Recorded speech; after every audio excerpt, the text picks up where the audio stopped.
Yeah. Salut à toi qui écoute la vidéo, moi je m'appelle Alex Denshake et bienvenue aux Vraies Affaires. Donc présentement, tu écoutes la version longue de la vidéo. Donc le premier sujet de la journée aujourd'hui s'agit de la mairesse Plante qui demande aux restaurateurs d'enlever leur terrasse pour faire de la place pour des pistes cyclables. Je voulais savoir qu'est-ce que vous en pensez.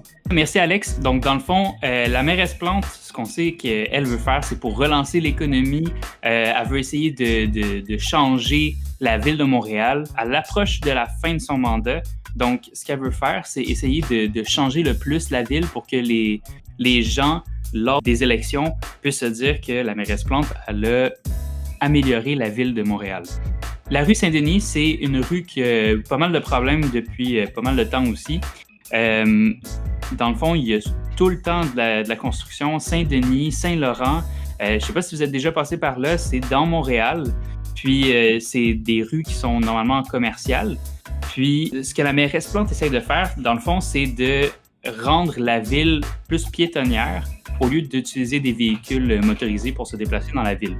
Donc, son but, c'est de réduire le trafic, de réduire les émissions de CO2 et d'autres gaz à effet de serre, puis d'améliorer le sort des restaurateurs. Par contre, en faisant ça, ça fait plusieurs temps qu'il y a des travaux sur la rue Saint-Denis. On va prendre Saint-Denis seulement. Puis, ce que ça fait, c'est que les restaurateurs qui sont sur cette rue-là, qui paient un loyer, ils ont vu non seulement une baisse dans leur vente parce que les gens, c'est plus difficile d'accès. Il y a de la construction tout le temps. Donc, c'est soit les gens qui se rendent là, ils n'ont pas une bonne expérience parce qu'il y a du bruit, parce que c'est difficile de s'y rendre. Ou sinon, il y a des gens qui s'y rendent juste pas parce que, c'est chiant, on va se le dire. C'est chiant de se rendre là. Donc, les restaurateurs, ils n'aiment pas ça. Puis, ils payent déjà une prime additionnelle vu que la rue Saint-Denis, c'est supposé être une rue commerciale. Donc, ça leur coûte déjà cher à payer de loyer. Puis, en plus, il n'y a personne qui se présente dans leur magasin ou dans leur restaurant. Le projet de piste cyclable, c'est un autre coup dans les reins. On coupe l'herbe sous les pieds des restaurateurs, encore une fois, parce qu'on leur demande de retirer de leur terrain, retirer des terrasses. Fait que ça veut dire qu'on va encore avoir moins de place pour accueillir de la clientèle. Comme on le sait, là, on est dans le COVID. Fait que les restaurateurs qui ont une terrasse vont pouvoir accueillir un plus grand nombre de clientèle en les dispersant un peu plus parce qu'il va falloir qu'il y ait une distance raisonnable entre chaque client. Mais si on leur enlève la terrasse, on réduit aussi leurs ventes. Donc, on réduit encore leurs revenus qu'ils vont pouvoir faire. Puis tout ça pour faire une piste cyclable. Est-ce que ça vaut la peine selon vous? Moi, selon moi, je trouve que c'est un peu frappé dans l'économie de Montréal, puis c'est pas nécessairement le bon moment de faire ça. En tout cas, selon moi. Mon très cher ami, pour prendre le ballon de ce que tu viens de dire, la mairesse Plante nous avait promis dès le départ qu'il n'y aurait plus de cônes oranges, que la circulation serait beaucoup plus fluide en ville et Montréal serait juste plus vert. Par rapport à ce que tu viens de dire, personnellement, pour avoir travaillé dans des restaurants sur la rue Saint-Denis, c'est un coin extrêmement compétitif. Alors effectivement, la mairesse Plante vient juste de casser les reins de plusieurs d'entre eux. S'il y en avait certains qui étaient encore assez courageux pour juste offrir des services pour emporter, puis que là, on vient de leur ramener, au moins ils peuvent commencer à peut-être prendre quelques capacités comme ça, parce que ce sera jamais comme avant, tu vois. Je suis complètement d'accord avec tout ce que vous venez de dire. Mais moi, je veux donner mon point de vue de la part pas des restaurateurs, mais plutôt des clients, de l'expérience client. Moi, sincèrement, j'ai toujours aimé les terrasses. C'est tout le temps plus agréable de manger à l'extérieur quand il fait beau, surtout. C'est sûr que quand il y a de la pluie, c'est un peu moins fun. Mais tu sais, j'ai toujours trouvé ça beau de marcher dans les rues puis de voir tout le monde se parler, puis de vivre l'expérience à l'extérieur. Donc, le fait qu'on enlève ça au complet sur plusieurs rues, désolé, c'est pour l'expérience client, c'est OK, mais pour juste mettre des pistes cyclables, ça va pas changer grand-chose anyway.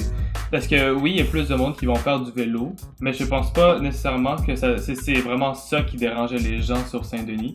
Les gens, je pense qu'il y avait plus le plaisir de marcher puis de découvrir qu'est-ce qu'il y avait autour plutôt que prendre le vélo puis passer full quick. Sinon, prendre la voiture, ça reviendra au même. Et juste pour clore ce point-là, je vais même à dire que à la place des pistes cyclables, pourquoi pas plus de coins piétons, genre la rue Saint-Denis, l'avenue Mont-Royal, c'est la même affaire. Pourquoi pas agrandir ça? C'est comme on est en train de projeter ça sur la rue Sainte-Catherine, ben pourquoi pas?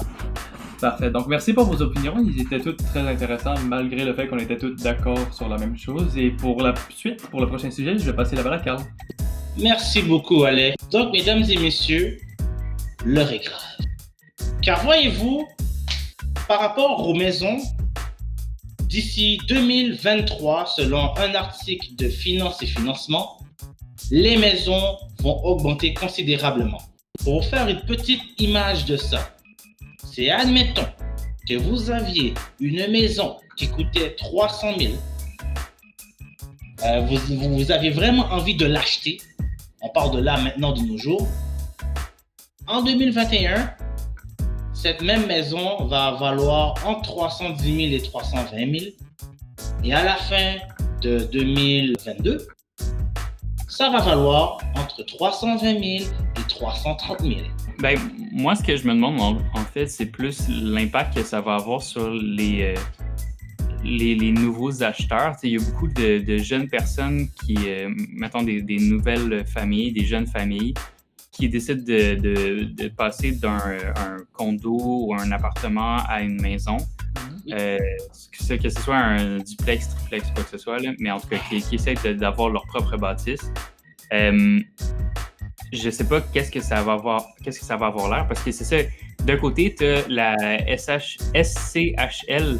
On a la SCHL qui dit qu'il prévoit avoir une baisse de 6%, mais on remarque qu'au Québec, il y a, surtout dans la région de Montréal, il y a comme un affolement pour l'achat de propriétés. Puis, je crois que c'est plus de l'achat par la peur. Tu sais, c'est des gens qui pourraient acheter normalement en temps normal.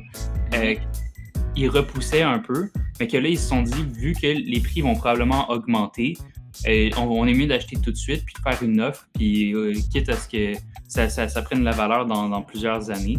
Fait que c'est pour ça probablement qu'il y a cet engouement-là, un peu comme ce qui se passe à la bourse présentement, là. Dans le fond, pour faire un résumé vraiment rapidement, on était ici avant la période du COVID. On a eu une drop. Puis une semaine, 2 semaines après, on était revenu au même niveau qu'on était avant le COVID. Fait que j'ai l'impression que ça va être pas mal la même chose, sinon plus prononcé que qu'est-ce qu'on avait avant. Fait que le prix des maisons devrait être plus haut que ce qu'on avait avant le COVID. Alex, as-tu de quoi rajouter? Non, je n'ai rien ajouté sur ça, malheureusement. C'est bien, bravo! Ben non, en fait, non. Ce que tu peux parler, c'est comment est-ce que toi, tu le perçois comme... Parce que nécessairement, ça va avoir un impact aussi sur les loyers. Parce que si les gens qui sont des nouveaux acheteurs, les locataires vont payer plus cher aussi pour être résidents dans un appartement. Oui, ça, c'est vrai. Qu'est-ce que ça te fait de savoir ça, que tu vas t'attendre à payer plus cher dans un certain temps? Est-ce que tu es mieux de prendre un deal comme tu as fait avec la proprio, tu sais, de payer genre 6 mois d'avance ou payer 1 an d'avance pour être à un taux fixe? Tu veux ma réponse honnête? Ouais. I don't give a fuck. Genre, ça te dérange? Ça me dérange aucunement de payer plus cher, non. Déjà là, parce que, comme tu as dit, j'ai déjà eu un deal pour mon affaire. Fait que ça me dérange pas anyway de payer plus cher. Puis les prix qui vont augmenter ou pas, ok, j'ai juste à apprendre à vivre avec. C'est tout. C'est comme ça que moi je le vois. Je peux comprendre que ça, pour plein de monde, ça va faire en sorte qu'ils vont perdre de l'argent. Mais pour moi, en tant que locataire, si jamais en tant que locataire, je perds déjà mon argent. C'est tout ce que j'ai à dire. Fait que je perds un peu plus ou je perds un peu moins, ça me dérange pas. Ça va revenir au même. C'est sûr que là, si tu me dis mon loyer va monter de comme $300, là, c'est sûr que je veux dire, wow, what the fuck is this? Mais. Ben c'est ça. C'est de dire sauf que ça montera pas de $300 par mois. Ce serait ridicule que ça monte d'un prix aussi élevé pour les prochaines années. Tu dis ça, mais ça dépend des quartiers. Genre là où j'habitais, j'aurais ne serait-ce une augmentation de $100 par mois, je m'enfuis. Ouais, okay, c'est sûr que si, admettons, parce qu'en ce moment je réside à Pont-Vieux, c'est sûr que si aujourd'hui ou on va dire pour la prochaine année, pour mon prochain bail, il me dirait genre, tu paies $300 de plus, bye. On s'entend, pour le prix que je paye pour le quartier dans lequel je vis, c'est clair que ça va pas valoir la peine. Mais pour le quartier, mettons que moi je m'en vais vivre, je m'en vais à Sainte-Dorothée à Laval en juillet, mettons. Si tu me dis que ça va me coûter 1100 ou 1200, go with it. Moi je suis bien où est-ce que je suis bien où est-ce que je vais vivre. Si tu me fais payer 200 plus parce que toi tu dois payer plus, ok, je vais deal avec. Ça dépend. Effectivement, c'est selon le porte-monnaie, effectivement aussi. That's it, d'accord. Voilà. OK. Je passe la balle à Olivier. Ben, moi, ce que je vais vous parler, c'est l'impact de la COVID sur les bâtiments commerciaux. On en a un peu parlé au début de la vidéo, mais on va plus parler de l'aspect maintenant. Là, nous, on va parler de notre expérience. Handshake, on se cherche présentement un bureau. Est-ce qu'on va le louer? Est-ce qu'on va l'acheter? Est-ce qu'on va utiliser du coworking à bureau fermé, bureau ouvert? Qu'est-ce qui vaut la peine présentement? On n'a pas d'articles, parce qu'il n'y en a pas qui ont été rédigés ou on n'en a pas trouvé. Mais présentement, en fait, on en a trouvé, mais pas qui parlaient de tout ensemble. Ce que j'ai vu, c'est que le coworking va être moins populaire à cause de la COVID. Parce que vu qu'il y a les mesures de distanciation sociale qu'on va devoir mettre, ils vont pouvoir accueillir moins de personnes. Ils vont avoir des frais plus élevés pour garder la salubrité de l'environnement. Fait que payer plus cher pour faire laver tous les trucs plus souvent. Donc, ça veut dire que les frais de coworking vont être plus élevés qu'avant. Le coworking, pour parler honnêtement de qu'est-ce que nous, on regardait, on s'en allait vers ça. On s'en va encore vers ça parce que les prix sont, pour l'instant, ils n'ont pas été changés. Mais dans un futur proche, on envisage que les prix devraient augmenter vu ces points-là. Donc, dans le fond, si le prix augmente du coworking, ça ne deviendra plus autant... tu n'auras plus la plus-value d'aller dans un lieu de coworking que d'avoir ton propre bâtiment. Parce que quand tu prends un local commercial, que tu le loues, tu vas payer sensiblement la même chose qu'un local de coworking, sauf que ben, tu n'as pas l'eau, tu n'as pas d'électricité, tu n'as pas de meubles. Fait qu'il faut que tu le meubles toi-même. Mais si ça devient le même coût, ben, qu'est-ce que ça t'apporte de plus d'avoir ça? Je ne sais pas. Sinon, pour l'achat et location de bureaux, encore une fois, pour parler de nous, notre expérience, qu'est-ce qu'on veut faire présentement, ce qu'on regardait, c'est plus de la location parce que l'achat en début de... Ça fait 1 an et demi qu'on est sur le marché. On n'a pas encore la liquidité pour se permettre d'acheter un bâtiment commercial. Ce qu'on regarde, par contre, c'est potentiellement faire la location d'un étage d'un bâtiment commercial puis séparer les locaux avec une autre compagnie ou 2 autres compagnies pour qu'on puisse splitter le bill, comme on dit en bon québécois français. Donc, c'est ça. Qu'est-ce que vous en pensez, vous autres? Est-ce que vous êtes plus achat, location, coworking? Est-ce que vous pensez que ça va avoir un impact ou pas du tout, la COVID? Donc, moi, je dirais effectivement, dépendamment des compagnies. Alors, le gros avantage d'acheter, ça le dit, c'est à toi. Mais exactement comme vous venez de dire, vu que ça fait 1 an et demi que vous êtes là, effectivement, c'est pas le bon step. Mais dépendamment, tu vois, c'est ça. Là, je dis ça, là, c'est notre cas à nous, tu vois. Je vais parler moi-même aussi personnellement dans un autre point. Mais, vois-tu, on ne sait pas. 1 an et demi, ça, c'est vous. Le revenu d'une autre compagnie qui a démarré, c'est peut-être autre chose. Après 1 an et demi, peut-être qu'ils ont peut-être la possibilité de le faire. Et c'est possible de le faire, tu vois. Mais louer, très bien. Pour dire franchement, mon opinion là-dessus, prendre des grands espaces puis sous-louer, c'est récurrent aussi. C'est un business qui m'intéressait énormément jusqu'à tout récemment. Le commercial, c'est une game qui est moins connue que le résidentiel, donc c'est vraiment le fun sur ce part-là. Maintenant, c'est vraiment laissons le futur parler. on verra. Et écoutez, appelez-moi hein, si vous avez un espace. Génial. Ok. Moi, mon point de vue, c'est malgré tout ce qui va se passer avec le COVID, donc clairement, il va y avoir des changements pour l'espace de coworking, mais je pense que c'est quand même l'option que je préférerais. Pour la seule et unique raison qu'on commence, évidemment. Même si ça fait un an et demi, c'est quand même tout récent qu'on commence à prendre des grands pas puis avancer dans ce qu'on fait. Le coworking, qu'est-ce qu'il va nous permettre, c'est on va se créer des contacts, on va s'entraider. C'est quelque chose qui va être très pratique avec le coworking. Aussi, évidemment, ça va être moins cher, mais c'est qu'il y en a tout le temps d'autres qui peuvent te donner des idées. Puis travailler avec d'autres mondes, ça peut aussi te motiver à travailler toi-même. Quand c'est surtout un local, puis on va dire que tu commences à être vraiment pas beaucoup, en mettant 1 ou 2 ou 3, pourquoi pas juste faire du télétravail, tu sais? Ça va venir au même. C'est sûr que tu as besoin d'un autre espace pour séparer ta vie privée et ta vie de travail, mais en même temps, c'est peut-être un sacrifice que tu devrais faire au début de travailler chez toi puis pas avoir un bureau. Puis personnellement, je déteste louer. Okay? Louer, que ce soit un appartement ou quelque chose, je déteste ça parce que tu perds ton argent en fait dans la location. Acheter, c'est investir en tant que tel. Parce que cet argent-là, tu vas pouvoir le récupérer éventuellement si tu fais de la vente ou c'est l'argent que tu investis en toi. Quand est-ce que louer, c'est juste l'argent que tu fais ça tout le long, peu importe le temps. Fait que c'est sûr que passer vers acheter, ce serait l'idéal, mais quand t'as pas les moyens, tu peux pas vraiment non plus. J'ai trouvé un article du Journal de Montréal où est-ce qu'il y a un des experts qui se fait interviewer qui nous dit que ça va être le retour des cubicules, donc le retour des bureaux fermés. On a parlé du coworking. Alex t'a mentionné, c'est bien parce que tu peux rencontrer les gens, parler avec eux.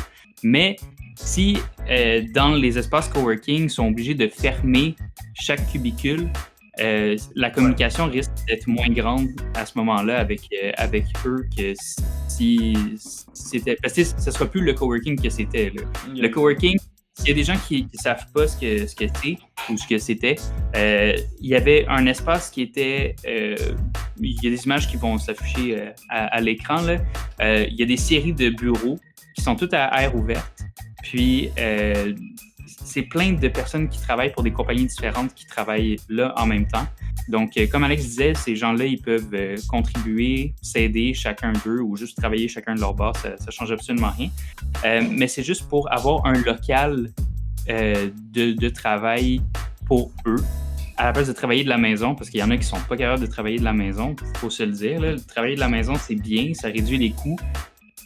Mais quand tu n'habites pas tout seul puis que tu dois cohabiter avec d'autres personnes, que les autres personnes travaillent aussi de la maison, c'est complexe pour la motivation et tout. Donc, c'est ça. Donc, ce qu'ils disent dans l'article, c'est que faut s'attendre à ce que ce soit des bureaux fermés puis qu'il y ait de moins en moins d'interactions. Donc, ça enlève tout le fun du coworking. En tout cas, selon moi. Moi aussi.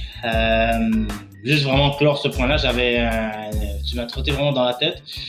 Personnellement, moi-même, écoute, en ce moment, je travaille de la maison. Ça, c'est point positif, effectivement, mais les points négatifs, c'est pas le même vibe. Tu sens pas que tu es en train de travailler. Tu rencontres pas personne, tout ça. C'est pas la même chose, c'est pas le même vibe. Oui, vivement ça quand tu débutes. Genre, je conseille fortement. Mais moi-même, dans un futur proche, c'est ça. Je vais me chercher ça. Et ce qui est le fun, ça, avec un bureau, contrairement à travailler chez soi, c'est que tu as juste déjà le sentiment, juste le fait d'avoir ton bureau puis d'aller travailler ton premier jour, tu peux sûrement avoir ton premier sentiment d'accomplissement en disant « Wow, ok, ma compagnie, ça va vraiment quelque part. » S'il y a un lien que je peux faire entre travailler de la maison puis travailler dans un bureau, un espace pour le bureau, c'est qu'est-ce que tu préfères? Est-ce que tu préfères t'entraîner chez toi, faire du gym chez toi ou aller dans la salle de gym? Tu vas être plus motivé si tu vas travailler dans la salle de gym que si tu travailles, que si tu fais tes entraînements à la maison. C'est la même chose avec le travail. C'est le fun, mais la motivation n'est pas tout le temps là. De plus, toujours. Si jamais vous avez quelque chose à rajouter sur ça, si vous vous dites non, les prix de coworking, ça ne changera pas, ça va rester les mêmes, tout va être pareil, dites-le nous. On va grandement regarder quel espace de coworking ne changeront pas leurs aspects, leurs prix. parce que ça va faire du bien à notre portefeuille pour qu'on puisse emménager. On a une équipe d'à peu près une vingtaine de personnes là, qui s'en vient, fait que si on débarque, c'est ça. Faut pas que ça coûte trop cher. Donc ceci conclut la version longue de notre vidéo. N'hésitez pas à laisser vos commentaires pour nous faire parvenir vos opinions. N'hésitez pas aussi à like, vous abonner et sonner la petite cloche. Cela nous aide grandement pour les prochaines vidéos. Et sur ce, je vous serre la main pour la semaine prochaine.